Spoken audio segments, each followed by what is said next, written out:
Bienvenidos a la Iglesia Bautista Reformada Ciudad de Dios en Cali, a nuestro culto de adoración.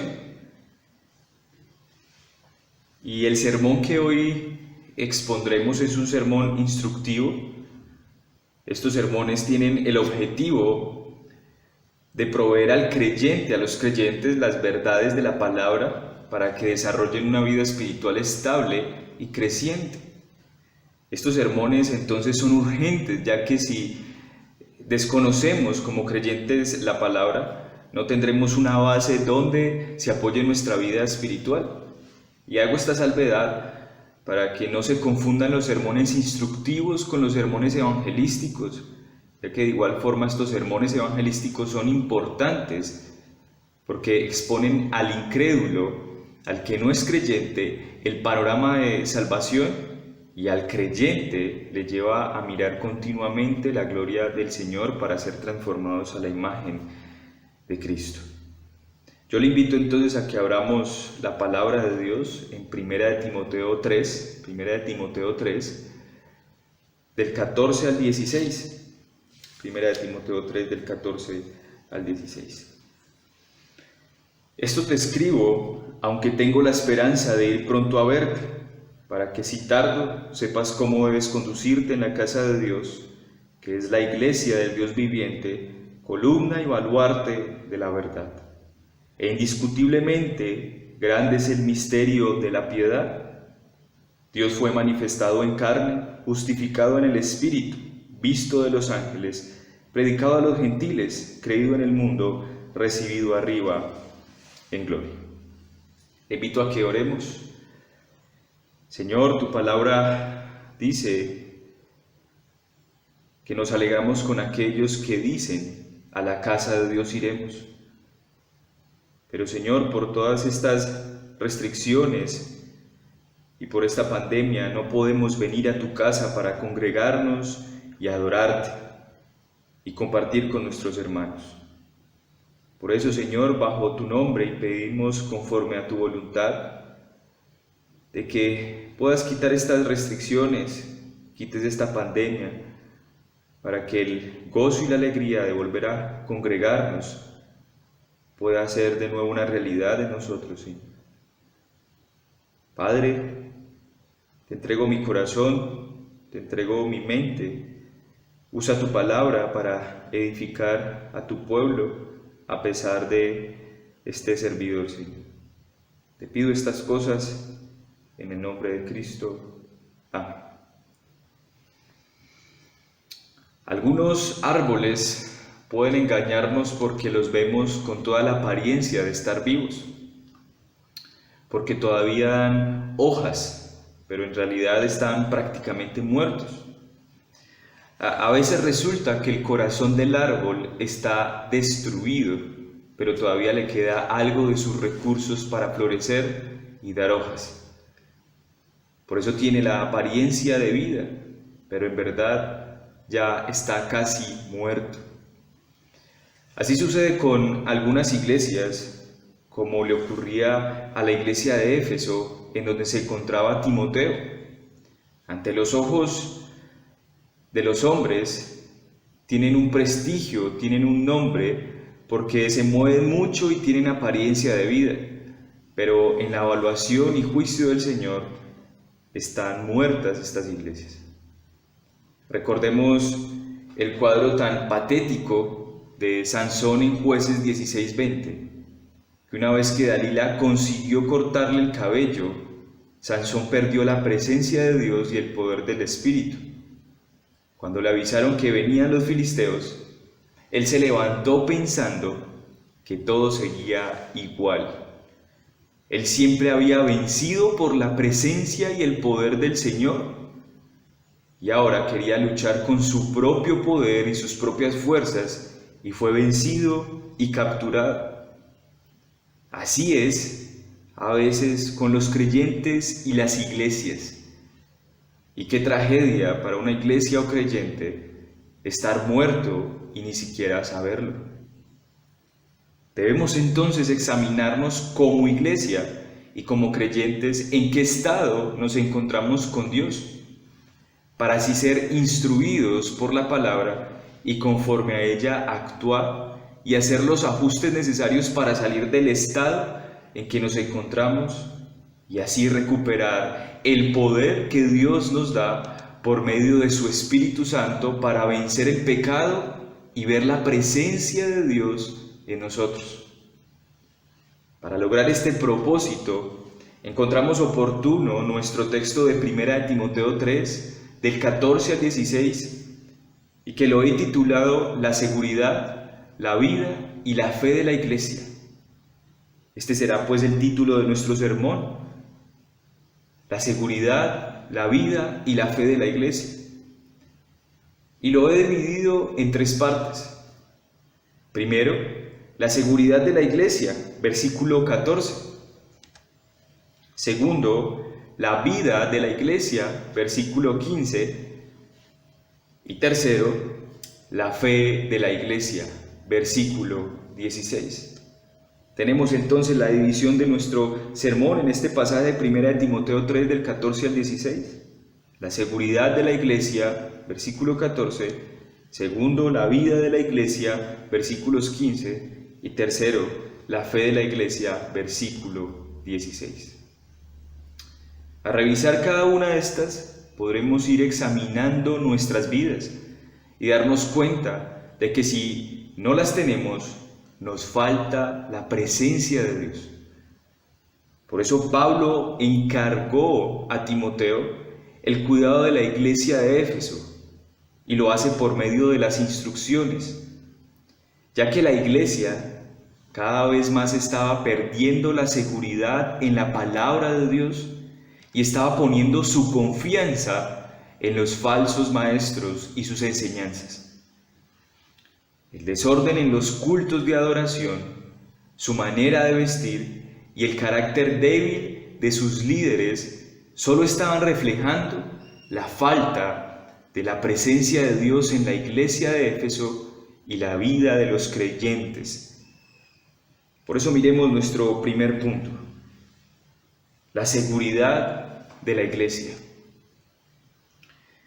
La iglesia necesita tener un fundamento sólido en el cual sostenerse para tener gran confianza, gran seguridad en medio de los ataques turbulentos del mundo y de Satanás. Muchos de los creyentes, lamento decir esto, ponen su confianza en las estrategias y métodos que sus líderes proveen, pero tarde o temprano estas cosas caducan y tienen que ser renovadas porque muchas de sus métodos y estrategias no tienen una base sólida que demuestre su garantía y su perdurabilidad en el tiempo. Pero Dios ha dado seguridad a la iglesia a través de un fundamento sólido y ha encargado a hombres de ser guardas espirituales de la iglesia.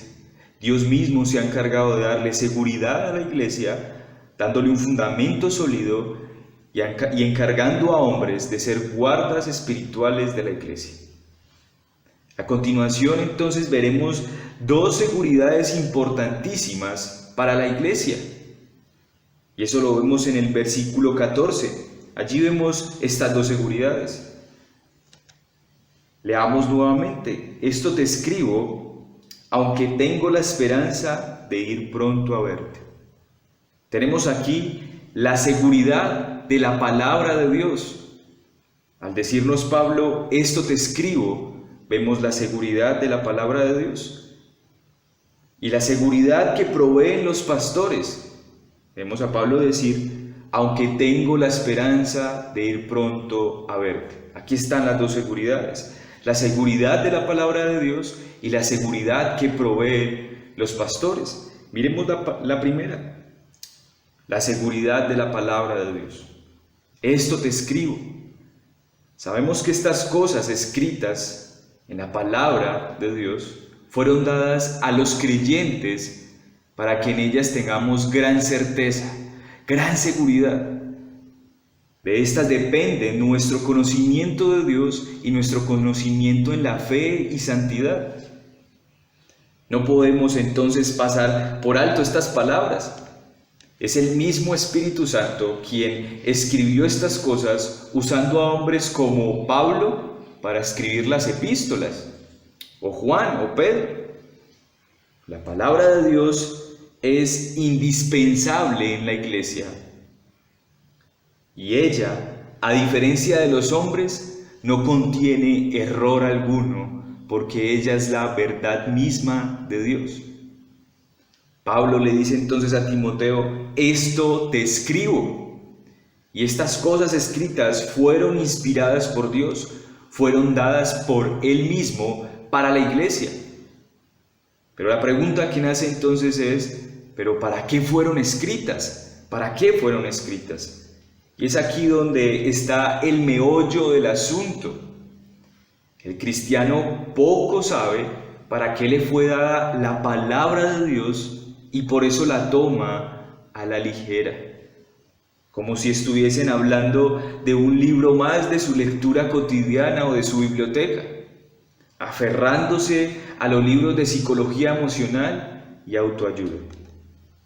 Pero quiero abordar este asunto porque estoy convencido de que la gran mayoría de los creyentes de la iglesia, del pueblo de Dios, poco o nada saben para qué les fue dada la palabra de Dios.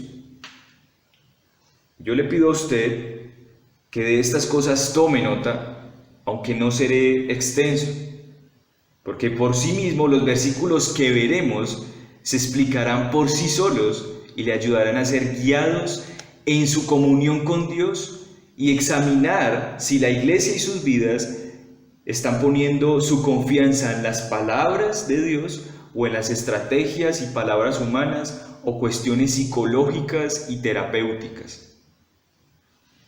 Así que estas cosas fueron escritas con el propósito de creer y autenticar la divinidad de Cristo. Creer y autenticar la divinidad de Cristo. Esto lo encontramos en Juan 20:31. Juan 20:31 nos dice: pero estas se han escrito, pega bien, estas se han escrito para que creáis que Jesús es el Cristo, el Hijo de Dios, y para que creyendo tengáis vida en su nombre. Así que la palabra de Dios, estas palabras fueron escritas para creer y autenticar la divinidad de Cristo. Sin la palabra de Dios, no creeríamos entonces en Cristo.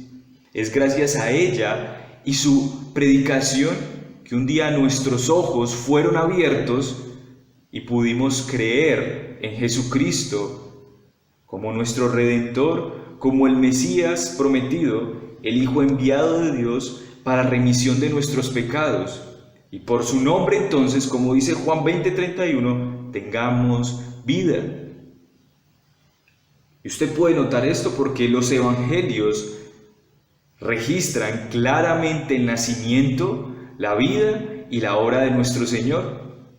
Sin duda, es una gran certeza y seguridad que el Padre le ha placido darle a su iglesia, dejarnos estas cosas escritas para nuestra fe, para nuestra seguridad, para nuestra certeza. Pero también fueron escritas para instruir y consolar, con el fin de dar esperanza a la iglesia. Así que estas cosas fueron escritas también para instruir y consolar, con el fin de dar esperanza a la iglesia. Y eso lo encontramos en Romanos 15:4, en Romanos 15:4. En Romanos 15:4 se nos dice: porque las cosas que se escribieron antes, note bien, porque las cosas que se escribieron antes para nuestra enseñanza o instrucción, se escribieron a fin de que por la paciencia y la consolación de las Escrituras tengamos esperanza.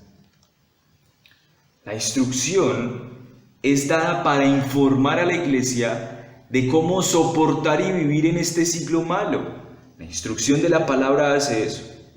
Pero también la La palabra de Dios está allí para capacitar al creyente para toda buena obra, para capacitar a la iglesia para toda buena obra. El creyente se pone bajo esta instrucción de la palabra porque ella le muestra el camino de justicia, el camino agradable al Señor. Como iglesia creemos que la palabra es la regla de nuestra fe y práctica, es decir, es la lámpara a nuestros pies, y por eso como niños queremos ser instruidos por ella para saber qué hacer en cada momento y dar gloria a Dios. Pero no solo la palabra de Dios informa a la iglesia, sino que también la consuela. Para eso fueron escritas estas cosas, para darnos consuelo. Esto es dar ánimo. Y en los momentos más duros de nuestra vida, ella es de gran consuelo. Es usada en los funerales, en las guerras, en las persecuciones por causa de Cristo. Y oiga bien, y muchos hombres han subido la escalera de la horca por causa del Evangelio, pensando y meditando alegremente en las Escrituras, porque ellas traen consuelo. Pero tanto la instrucción y la consolación de las Escrituras no son el fin mismo de la iglesia. Esta seguridad que provee de ella es para que tengamos esperanza en el Señor. Eso nos dice Romanos 15:4.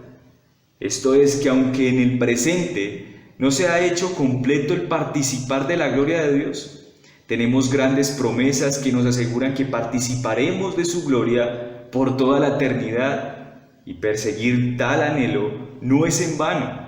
Para estas cosas fueron escritas para aumentar nuestra esperanza en que estaremos con el Señor. Pero también estas cosas fueron escritas para advertirnos. Primera de Corintios 10:11 nos lo dice. Primera de Corintios 10:11 nos lo dice. Y estas cosas les acontecieron como ejemplo y están escritas para amonestarnos, esto es advertir, amonestarnos a nosotros, a quienes han alcanzado los fines siglos. En las Escrituras encontramos muchos ejemplos de pueblos, de hombres y mujeres que no se arrepintieron ni creyeron en el Señor y fueron condenados. Pero todo esto nos sirve a nosotros como ejemplo para advertirnos de las consecuencias del pecado. Por el contrario, se registran grandes ejemplos de hombres y mujeres de Dios que permanecieron firmes ante la tentación y el Señor les libró. De hombres y mujeres también se nos habla que fueron valientes, que entregaron la vida por Cristo y tuvieron recompensas. Pero estas cosas también nos fueron escritas a nosotros para dar seguridad a la iglesia de la vida eterna. Primera de Juan 5:13 nos dice: estas cosas os he escrito a vosotros que creéis en el nombre del Hijo de Dios, para que sepáis que tenéis vida eterna y para que creáis en el nombre del Hijo de Dios. Las Escrituras proveen de gran seguridad a la iglesia de la vida eterna que les espera, y esta es posible conocerla, la vida eterna es posible conocerla gracias a que el Señor las ha escrito y las ha dejado en su palabra, para que con seguridad sepamos lo que nos aguarda. Así que, como usted se puede dar cuenta, ningún otro libro proporciona tal seguridad, tales cosas para la iglesia, y por esto la Biblia se constituye como el ancla firme de nuestra fe. Sin ella nosotros naufragaríamos en un mar de herejías y seríamos desconsolados por hombres malvados que buscan su destrucción. El ver una iglesia que se aleja de las Escrituras y adopta para sí lo que dice el mundo llega a ser muy triste y desgarrador. Al no tener la seguridad de la palabra, veremos cómo hoy en día algunas denominaciones permiten pastoras permiten pastores homosexuales, permiten pastores mujeriegos, ladrones y mentirosos. Porque al final, estas iglesias tienen por seguridad el mundo y sus escritos. Pablo entonces escribió a Timoteo y a la iglesia en Éfeso para instruirla en la manera en que debe comportarse en la casa de Dios, que es la iglesia, y esto les traía entonces gran seguridad. Pero note bien que nuestro pasaje del versículo 14 nos muestra que no solo el Señor ha provisto la palabra, aunque ésta por sí sola es suficiente para asegurar nuestros corazones y para asegurar la iglesia, pero el Señor le ha placido dar pastores a la iglesia para que estos sean guardas espirituales. Y allí tenemos la seguridad de los pastores como segundo punto de la seguridad de la iglesia, la seguridad de los pastores. Pablo dice allí: esto te escribo aunque tengo la esperanza de ir pronto a verte. Y Pablo dice esto no solo para darle ánimo a Timoteo en su labor encomendada, ya que muchos en la iglesia de Éfeso le tenían a Timoteo en poco, le tenían en menos por ser joven, pero a su vez Pablo también lo decía para aquellos líderes de la iglesia de Éfeso que al leer la carta temerían por su llegada y corregirían lo deficiente, ya que se habían vuelto arrogantes ante su ausencia. ¿De qué manera entonces los pastores dan seguridad a la iglesia? ¿De qué manera los pastores dan seguridad a la iglesia? La iglesia está segura porque sus pastores son autoridades en la iglesia que Dios ha dado. Son autoridades en la iglesia que Dios ha dado, y esto asegura a la iglesia. En Hebreos 13:17 nos dice: obedeced a vuestros pastores y sujetaos a ellos, porque ellos velan por vuestras almas como quienes han de dar cuenta, para que lo hagan con alegría y no quejándose, porque esto no os es provechoso. Así que la iglesia está segura porque los pastores velan por ella.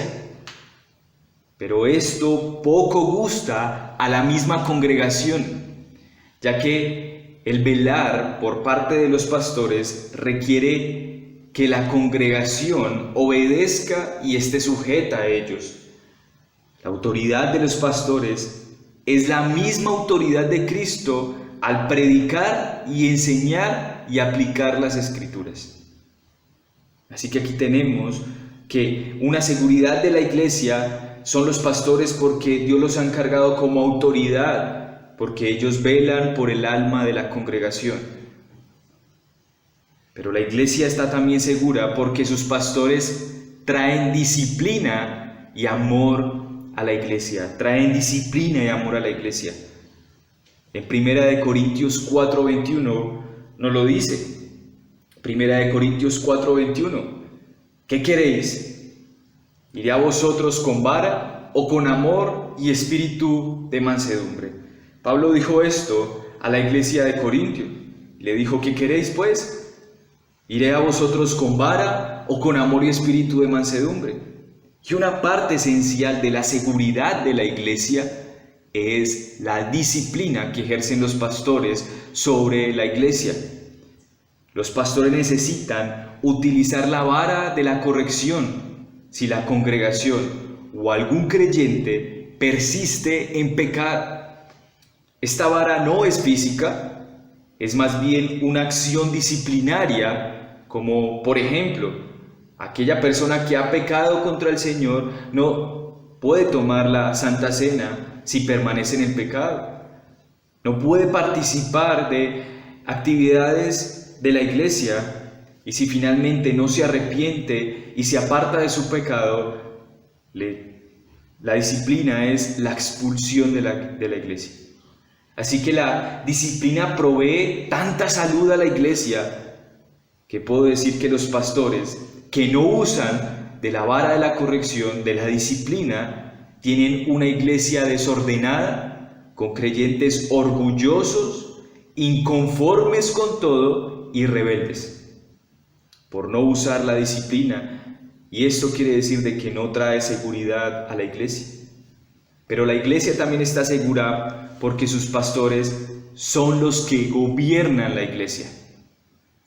Sus pastores son los que gobiernan la iglesia y esto trae seguridad.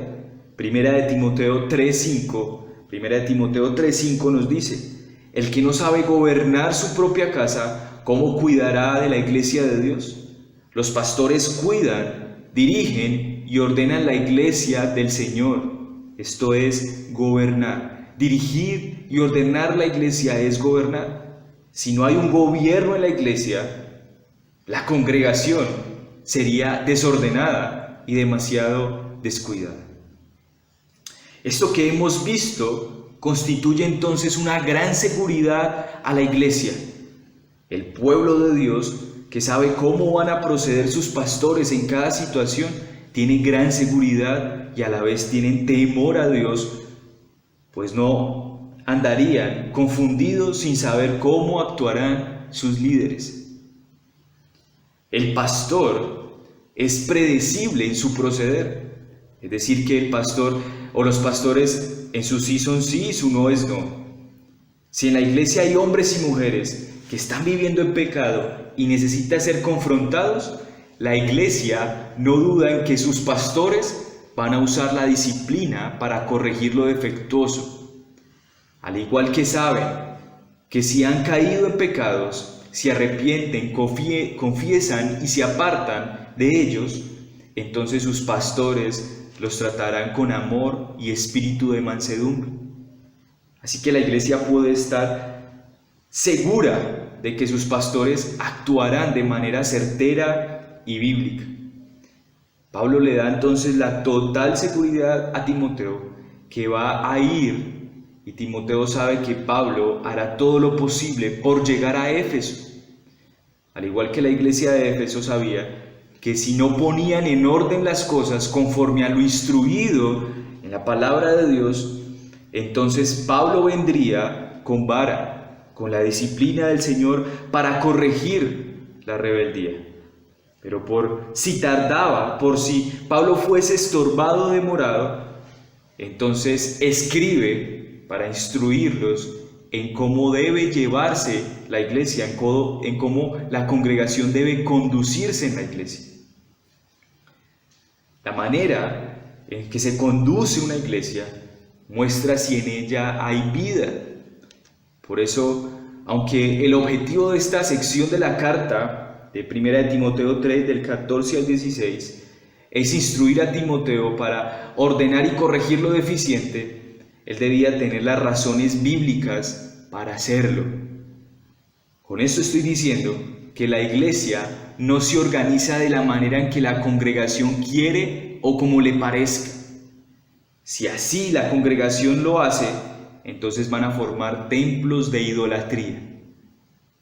Entonces, debemos entender que la iglesia tiene una cabeza, y esa cabeza por su espíritu y por la palabra trae vida. Y es aquí donde vemos nuestro segundo punto en el versículo 15.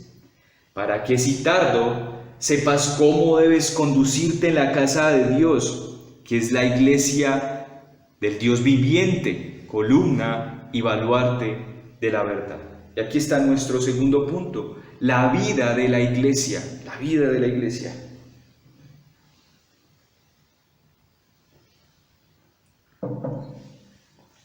Pablo ya presentó las instrucciones para ordenar la iglesia en cuanto al culto de adoración, la oración y la vestimenta.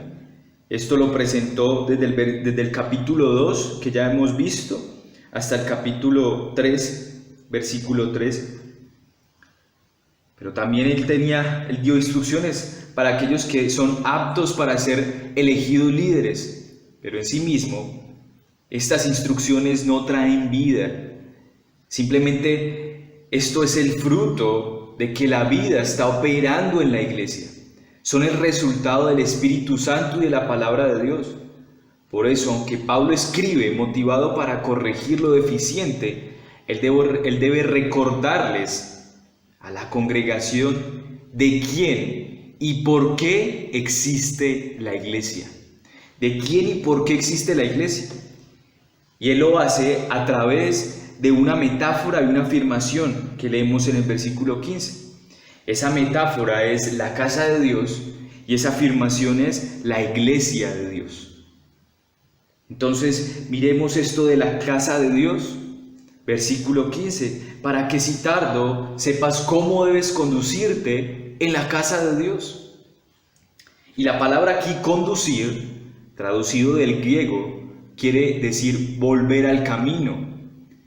Estas instrucciones tenían como propósito señalar la manera en que la congregación debía comportarse en la casa de Dios, ya que habían perdido el rumbo.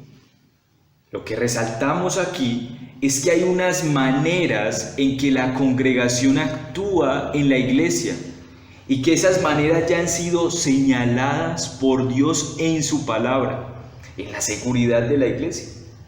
Dios mismo ha mostrado la manera de proceder de los creyentes en la iglesia y no es al antojo de la misma congregación que ella se comporta como quiere o como le parezca.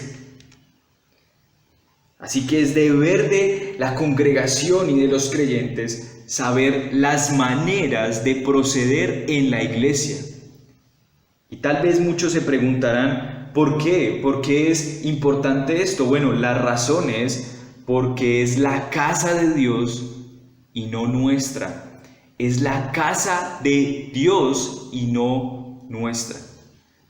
La iglesia se presenta aquí como la casa de Dios, porque el Espíritu Santo quiere resaltar en nuestra mente el punto importante a entender es que la iglesia es la casa de Dios y no es nuestra. Y esto es tan obvio, mis hermanos y hermanas, pero muchas veces lo pasamos por alto, porque al leer esto pensamos que la iglesia es una familia, y lo es. Lo que quiero resaltar, lo que se quiere resaltar con la metáfora de la casa de Dios, es que la iglesia tiene un dueño y una cabeza. Y ese dueño y cabeza es Dios. Y al ser Él la cabeza de la iglesia, Él es la autoridad máxima y Él gobierna por medio de su palabra y no la congregación. Así que cuando en la Biblia la iglesia se presenta como una familia, a lo que apunta es que la familia está sujeta a una cabeza y a una autoridad que gobierna, y no como algo meramente sentimental y emotivo. Los creyentes, y póngale atención a esto, los creyentes que vienen a la iglesia tienen muchas concepciones erradas de lo que es la iglesia. Ellos creen, estos creyentes, que en la iglesia no hay normas, que no hay una manera en cómo se debe proceder. Creen que no hay una disciplina si se cae en pecado. Creen que pueden saltar de una iglesia a otra sin consecuencias y creen que no deben comprometerse con su iglesia local. ¿Y por qué? Porque estos creyentes quieren encontrar en la iglesia su concepto mundano de familia. Y esto lo sabemos porque Pablo después de esto dice que la iglesia es del Dios viviente. Y esto es el templo de Dios. Versículo 15, volvamos a leer.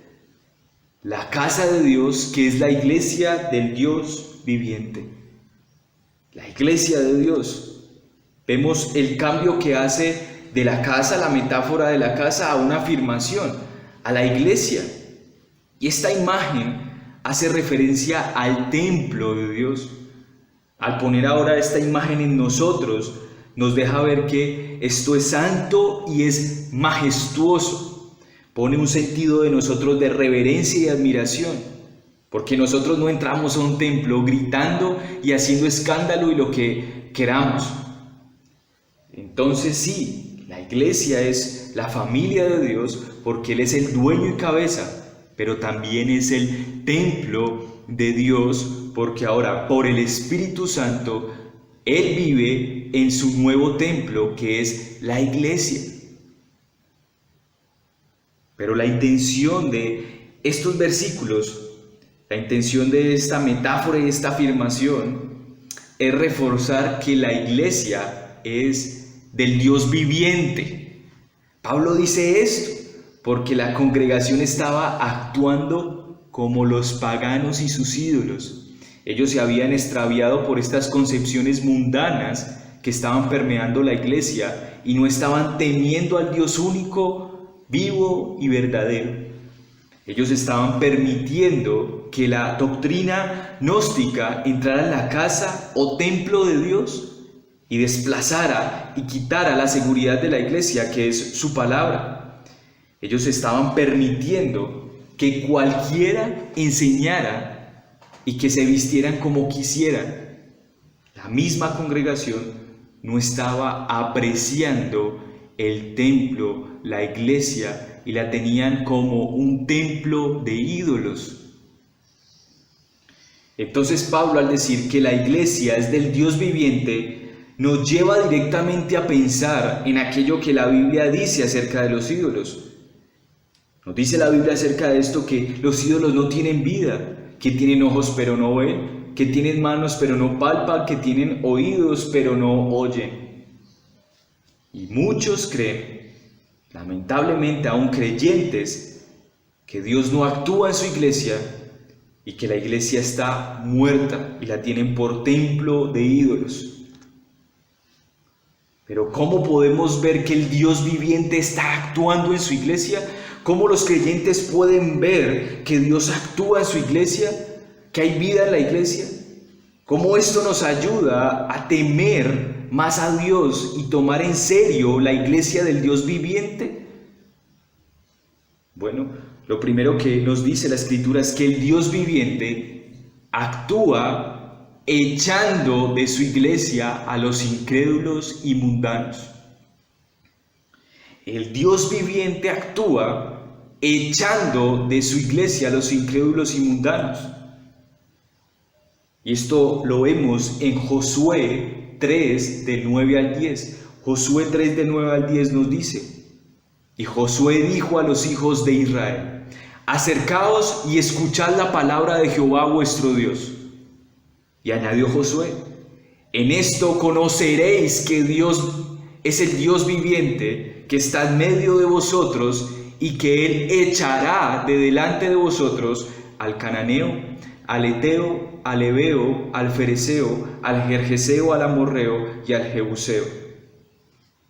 Dios está en medio de su iglesia y Él será conocido por su iglesia, por la congregación, porque Él echará de ella a aquellos que no se acercan a Él genuinamente ni escuchan su palabra y que perseveran en las cosas del mundo.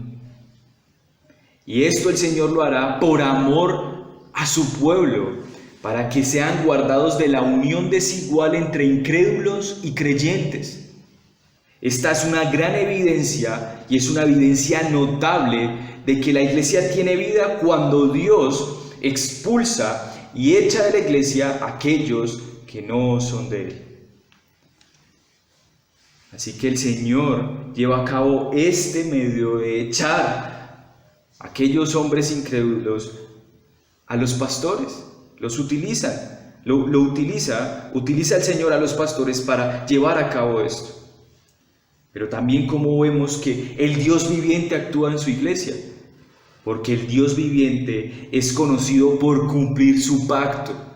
El Dios viviente es conocido por cumplir su pacto. Y Oseas 1, del 10 al 11 nos lo dice. Oseas 1, del 10 al 11 nos dice: con todo, será el número de los hijos de Israel como la arena del mar, que no se puede medir ni contar. Y en el lugar en donde les fue dicho: vosotros no sois pueblo mío, les será dicho: sois hijos del Dios viviente. Y se congregarán los hijos de Judá y de Israel, y nombrarán un solo jefe y subirán de la tierra, porque el día de Jezreel será grande. Hoy la iglesia es la evidencia del cumplimiento de este pacto que acabamos de leer, que el pacto que Dios hizo con Abraham. Y Jezreel significa Dios planta, y Dios plantó su iglesia trayendo para sí mismo de todas las naciones a hombres y mujeres para que formaran un solo pueblo, cuando antes no éramos pueblo. Hoy se nos trata como a hijos del Dios viviente y se nos ha dado una cabeza, un jefe, y ese jefe es Cristo. Así que así vemos cómo Dios actúa en su iglesia cumpliendo su pacto. Pero ¿de qué otra manera lo vemos cómo Dios actúa, el Dios viviente, cómo actúa en su iglesia? Bueno, el Dios viviente pone en su iglesia anhelo, deseo de congregarse. El Dios viviente pone en su congregación, en sus hijos, el anhelo y el deseo de congregarse. El Salmo 84:2 nos lo dice: anhela mi alma y aún ardientemente desea los atrios de Jehová. Anhela mi alma y aún ardientemente desea los atrios de Jehová. Salmos 84:2. Aquí los atrios se refieren al patio del templo donde antiguamente se congregaban para adorar a Dios. Esta es otra de las grandes evidencias que la iglesia tiene la vida de Dios. Y esta evidencia es el deseo y el anhelo por congregarse. Y hay varias maneras de notar esto, si es que Dios está actuando en la vida de una congregación o en la vida del creyente. Si no, entonces veremos que muchos llegan tarde a la iglesia, se vienen de mal humor, nunca aceptan servir en la iglesia y prefieren criticar a los hermanos. Se visita a otras iglesias para no someterse ni sujetarse a ningún pastor, para guardar así la independencia. No cantan himnos, no traen nunca a nadie a la iglesia, no hacen nada para ganar a otros para Cristo. Todo esto constituye una evidencia de que en la congregación no está actuando la vida de Dios. Y esto es de temer, porque si no se está congregando para adorar y servirle al Señor, lo que se está haciendo es servir a otros dioses. Así que esto invada nuestros corazones de temor para poner manos a la obra en restaurar aquello que nos corresponde como congregación. De hecho, Pablo ahora va a mostrarnos que la vida de Dios operada en la congregación se hace evidente porque Dios le ha entregado a la congregación en sus manos la verdad, la verdad. Pablo lo dice así: la iglesia del Dios viviente, columna y baluarte de la verdad. Y esto es el servicio de su pueblo, el servicio que su pueblo hace a Dios. La congregación es la encargada de sostener la verdad, la gloriosa verdad de la palabra de Dios y su evangelio. Claro que Dios opera en la congregación limpiándola de toda mundanalidad, como lo vimos, echando a los que no son de Él. El Señor cumple sus promesas y pone un anhelo en el corazón de la congregación para reunirse y adorarle. Pero si la iglesia no se pone al servicio de la palabra, no tendrá un avivamiento, no tendrá un avivamiento. La casa y el templo son de Dios. Él es el dueño y cabeza, y como tal ha dado a su pueblo la responsabilidad de presentar y predicar la palabra. Es en la iglesia donde se halla la verdad. Es por eso que ha sido edificada y firmemente establecida como una columna inamovible.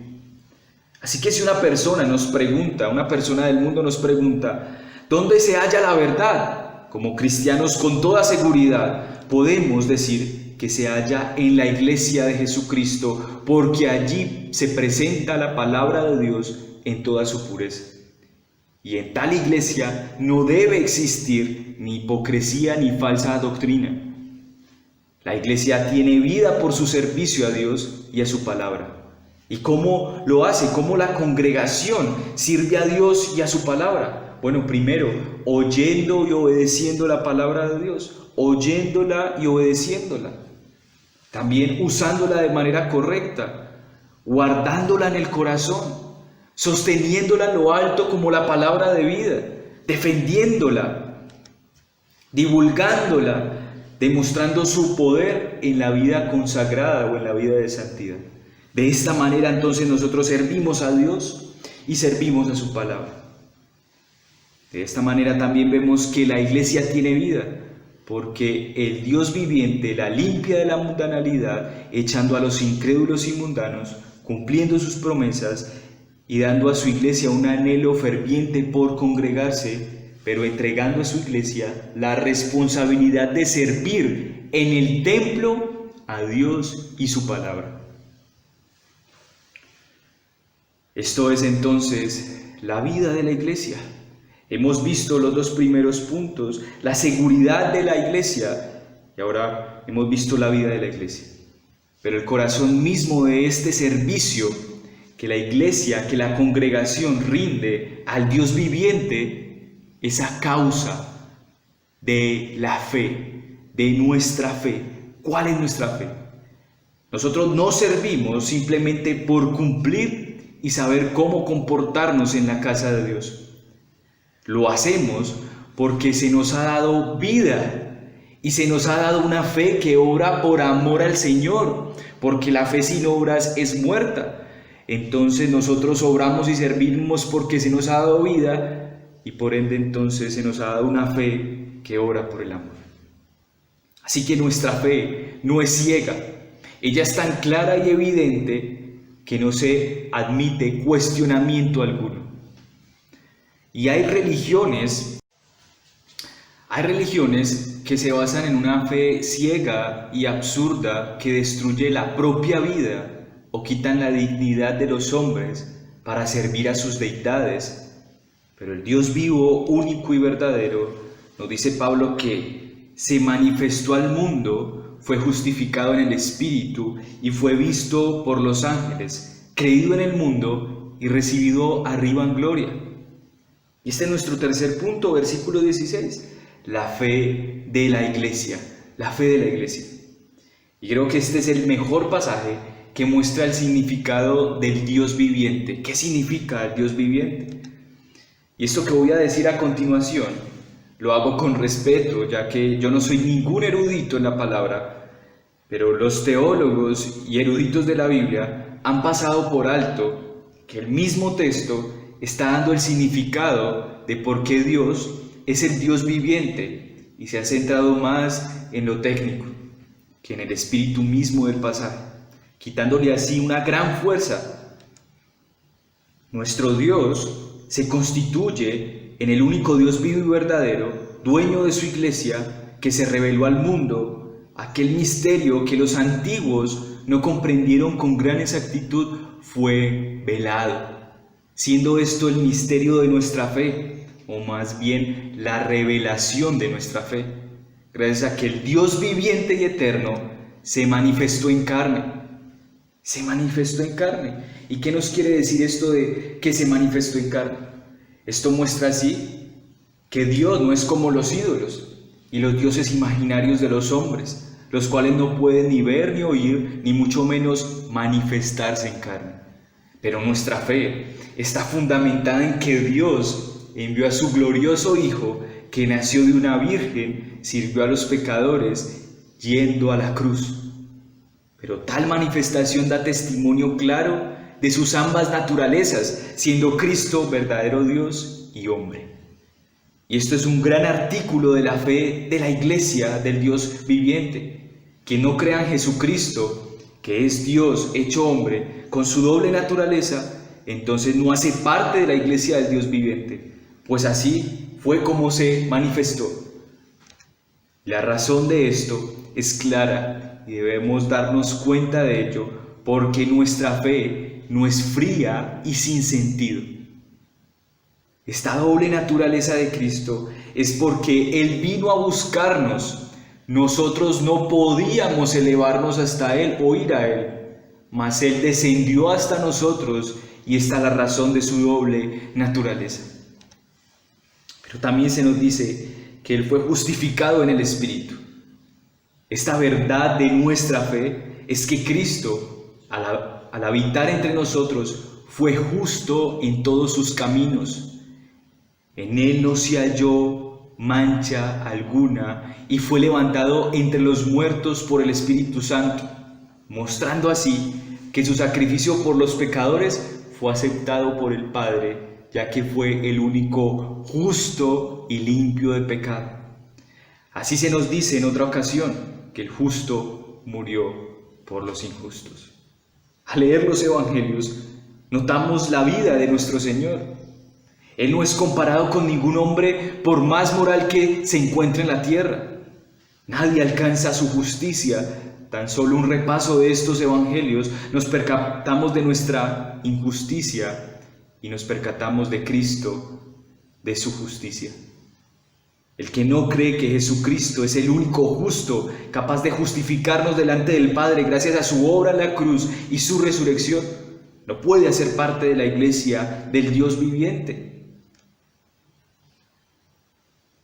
Pero aquí viene algo también asombroso y dice: visto de los ángeles, predicado a los gentiles, creído en el mundo. Estas verdades son asombrosas, ya que leemos por la misma palabra de Dios que la revelación del Hijo de Dios había sido desconocido aún a los ángeles en el cielo, ya que ellos no sabían los medios por los cuales se iba a llevar a cabo la redención de la humanidad. Y en Hebreos 1 leemos eso. Vemos esta verdad. Y fue manifestado a causa de nosotros los pecadores y no a causa de los ángeles. Ellos aún pudieran merecer haber visto tal manifestación antes que nosotros los hombres, pero Dios le plació en su gran amor hacerlo manifiesto a nosotros. Esta verdad, hermanos y hermanas, nos constriñe y allí reside nuestra fe. Pero juntamente con esta verdad también fue manifiesta la salvación a todo pueblo, lengua y nación. Es decir, que nuestra fe es que la salvación está abierta para todo aquel que cree en Cristo como su Señor y Salvador. Por eso dice: predicado a los gentiles. Dios hizo partícipe de su salvación y reino a todos los pecadores arrepentidos, y esto es entonces creído en el mundo. Cristo venció todos los obstáculos y barreras para que ahora el mundo pueda creer que hay salvación eterna. Esta es la fe de la iglesia y por eso predicamos el evangelio a todos los hombres sin importar su estrato económico o su lugar de procedencia, porque creemos que Cristo venció todos los obstáculos que hacía imposible que el hombre creyera en Él. Finalmente, mis hermanos, se nos dice que la fe de la iglesia es que nuestro Señor Jesucristo fue recibido arriba en gloria. Y esto es que Cristo, quien por obediencia al Padre descendió al mundo en condición de siervo, Él fue exaltado después a la gloria y a la diestra del Padre y se reconozca como Señor y Rey de su iglesia, y que al final de los tiempos toda rodilla se doblará delante de Él.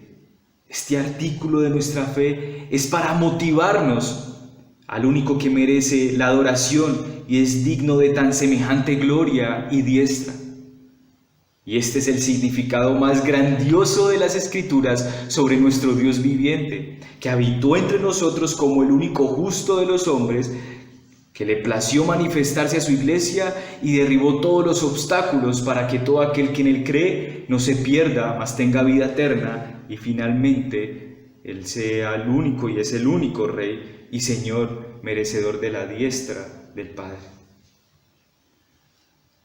Pero quiero decirles algo más de este versículo 16. Este versículo 16 es un himno que entonaba la iglesia primitiva para recordar en quién reside su fe. Mis hermanos y hermanas, no hay aplicación que yo pueda añadir.